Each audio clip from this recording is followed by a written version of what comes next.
Hello and welcome back for another video, you guys.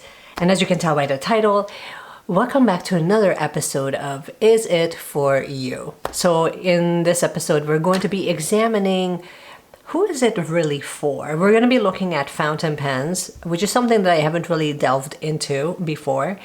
And we're going to be really answering the question of, is this really the right product for you? Instead of really looking at reviews and trying to get all the specs right and seeing like what the nib size is and what the cartridges can hold, instead of going down that rabbit hole, I figured I would really just highlight based on my own experience. So this is based on nobody else's opinion here.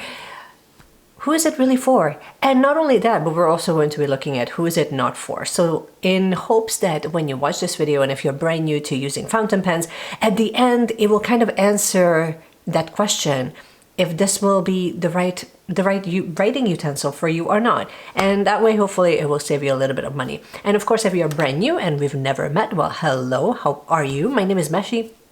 And I am the person behind Alliance Plans.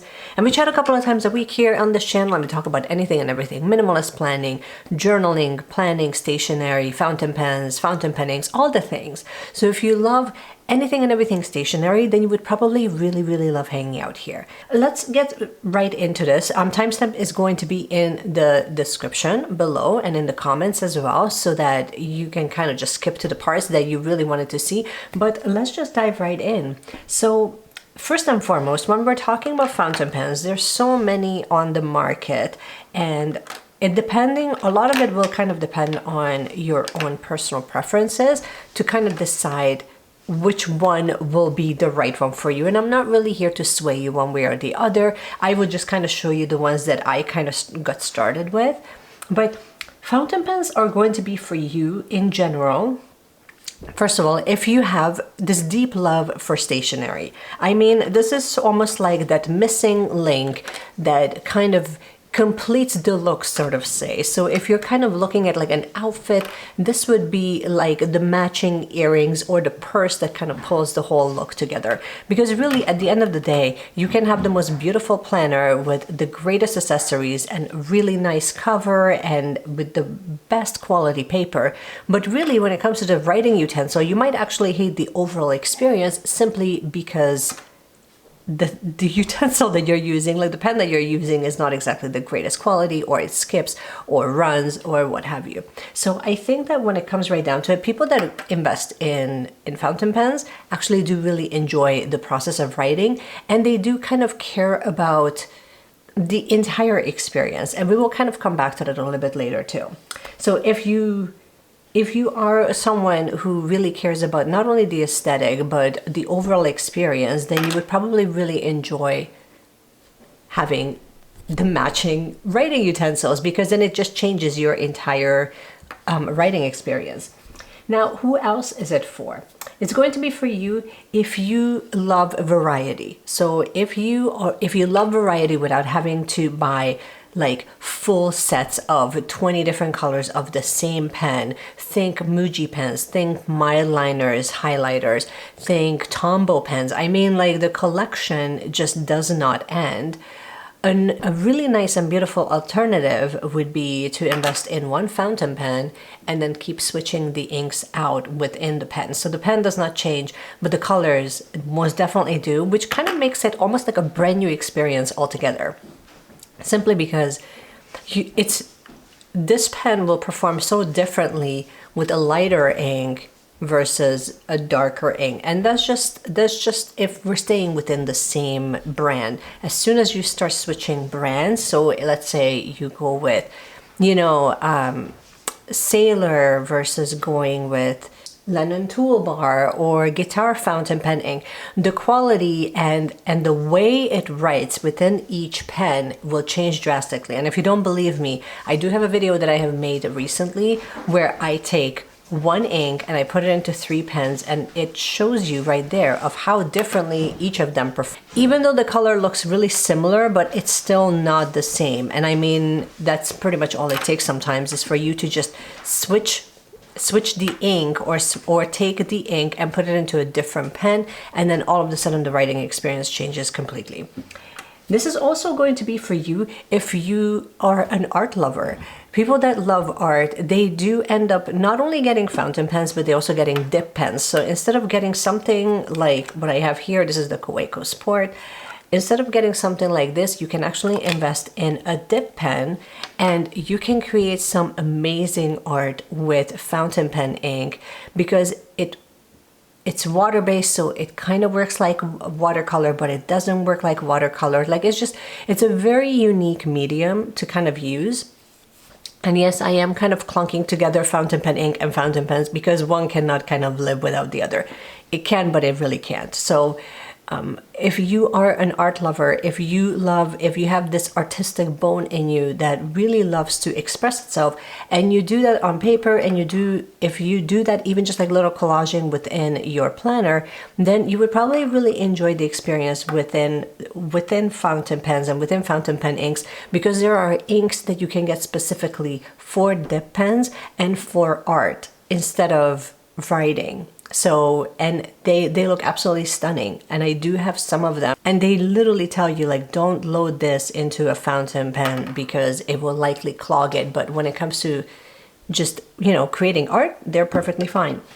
You would also really love this if you're finding that most of the pens that you're using dry up quickly, or you want a smoother writing experience. Fountain pens, in my experience, I think that was one of the first draws that kind of pulled me in, was that the writing experience is much more elegant, much more sophisticated, and much smoother because there's an easier ink flow that kind of happens in comparison to any of the ballpoint pens. And I mean, it's not to say that I don't like, you know, the Sarasas and the Muji pens and, you know, the Uni 1 pens. I do. There's a time and a place for it, but I will tell you this, I don't reach for them nearly as often as I do reach for any of my fountain pens on any given day. Now, it's one of those things where you need to really decide if the writing experience is important for you, if you're going to be writing extensively, and if you want that writing experience to be comfortable, because then at that point, the investment is 100% worth it. This is also going to be for you if you... Now, this is... I think I'm going to leave this last. This is going to be for you if you love calligraphy, and having to be able to buy pens, I'm keep reaching for this, but having to buy pens that can have... So this one doesn't have it. This one is a medium nib, but having pens that has a calligraphy nib, it changes once again the way that the pen itself writes, especially if you get a pen where the nib is interchangeable. So that would be something like the Lamy. Lamys have like interchangeable nibs, which literally means that you buy the pen and then you can just change out the nib only instead of having to invest in a whole new pen altogether.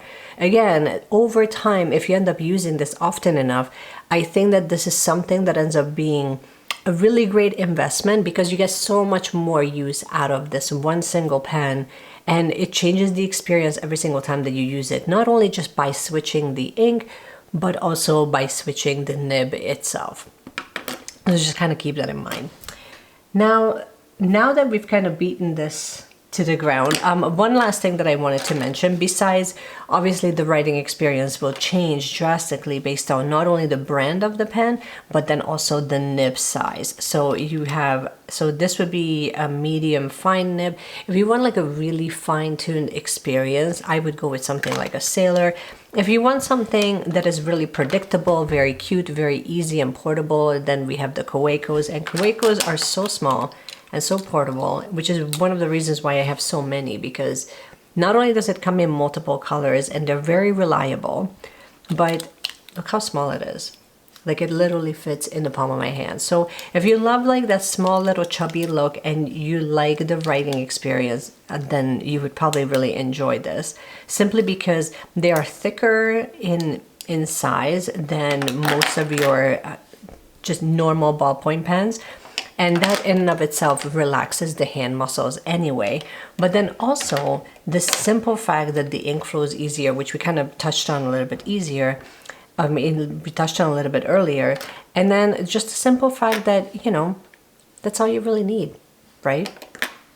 Now, one more thing I wanted to mention, and I think that you will kind of notice this within the fountain pen community and within the pen and the fountain pen ink community, is that people really do appreciate the things that they do have. So there is this level of respect that kind of goes into when you buy the things. It doesn't become one of those things where you end up hoarding it. At least that's sort of the hope behind it. But it's something that you actually give yourself time to use and to appreciate. Now, if you happen to fall into that category, sort of like the less but better category, then you would probably enjoy using fountain pens far more than keep investing in the latest new, inexpensive pen releases. And again, no hate to both the gel pens and the fountain and the ballpoint pens that are out on the market, because I think that we have 100% come a long way, but it's a different energy behind it. And I am relating this to energy because honestly, the things that surround you, they all have energy.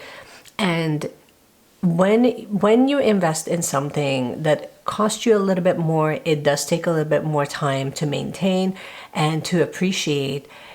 It does kind of go a long way, right? But it also changes your relationship to how you relate to it. So something that costs you $300 you're probably going to cherish it a little bit more than something that costs you $2 and then you forget about it by next month.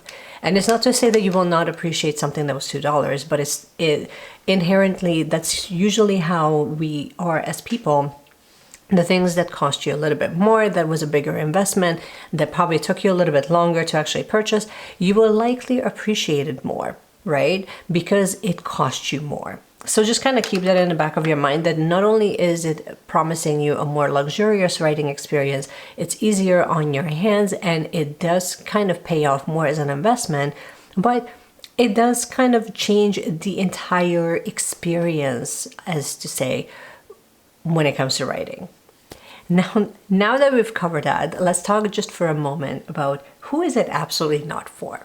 So I hate to say it, but I think we already kind of know where I'm going with this. It's probably not going to be for you if you are finding that you really don't want to, or you're not in a position to invest in fountain pens.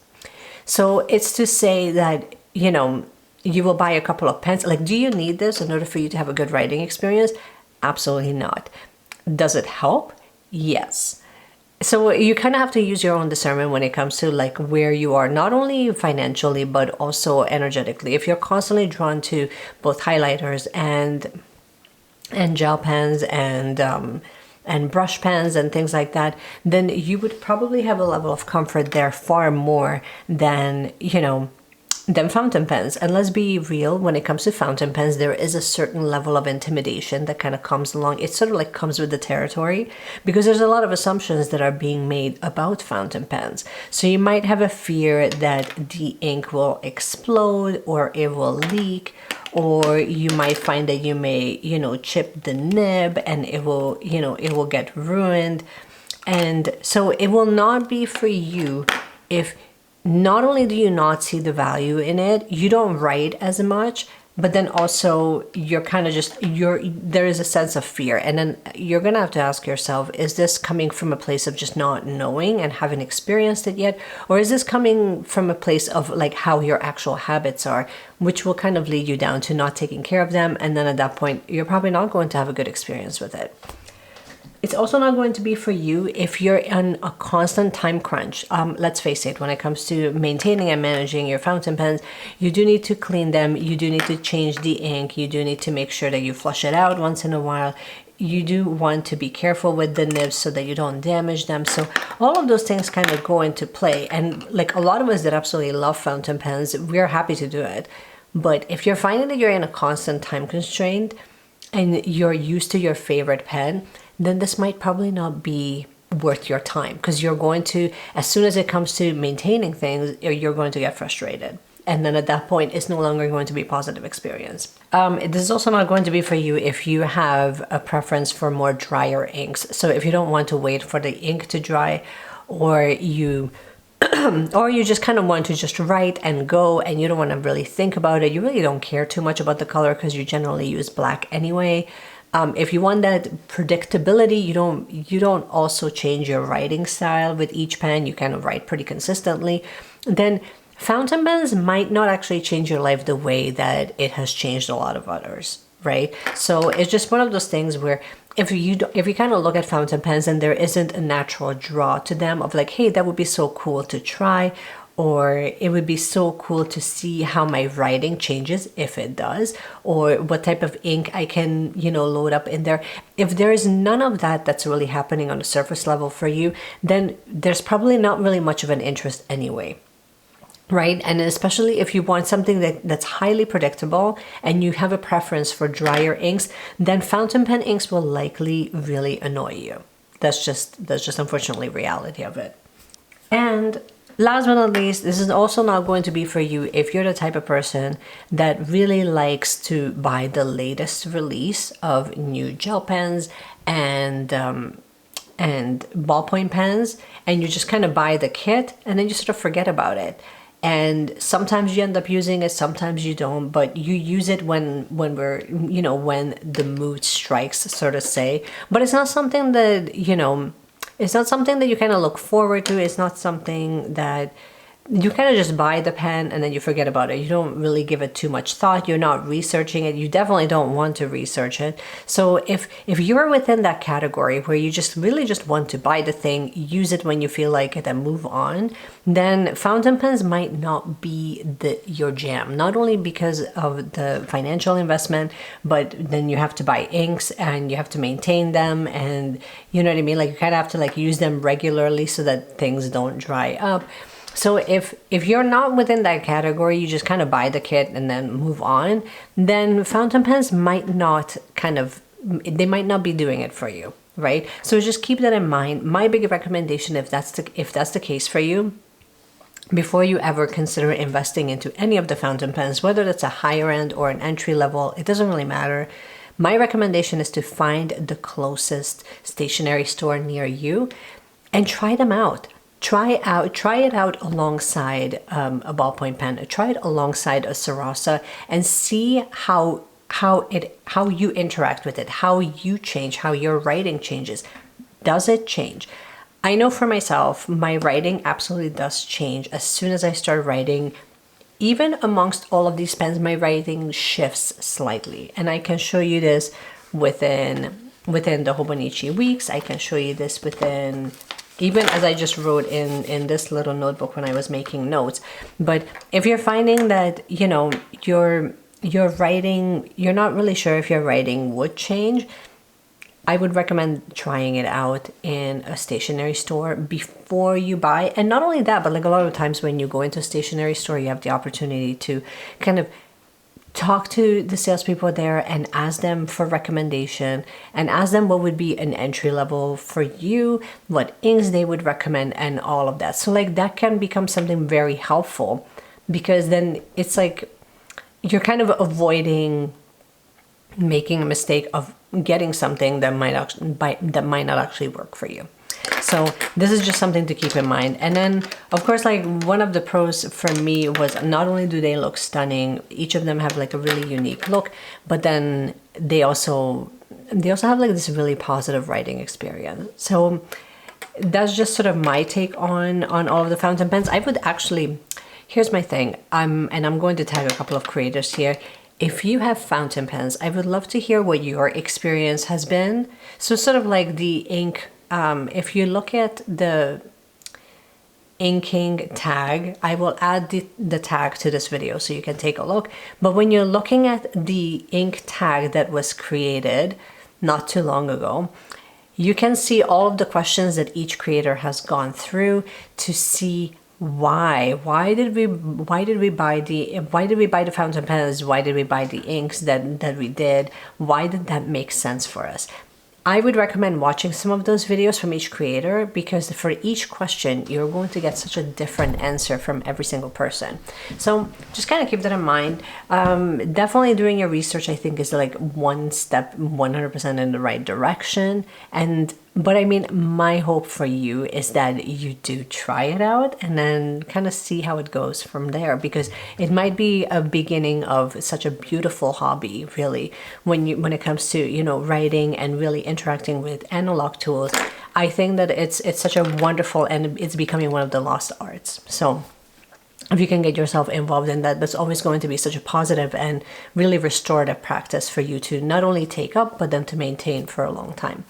This is all I wanted to share with you. I hope that you guys enjoyed this. I hope you enjoyed this series. My intention behind this is by no means to bash brands or to steer you away from certain things or to talk you into certain things. I just kind of wanted to give you my perspective on how these things have worked out for me, whether it's a sub box or a planner, or I mean, we each going to have our own experiences anyway, but this is my experiences with fountain pens, and so far I'm really loving it. There are definitely pros and cons to having it, or to, you know, or using it or not using it. I mean, that's kind of like that with everything, right?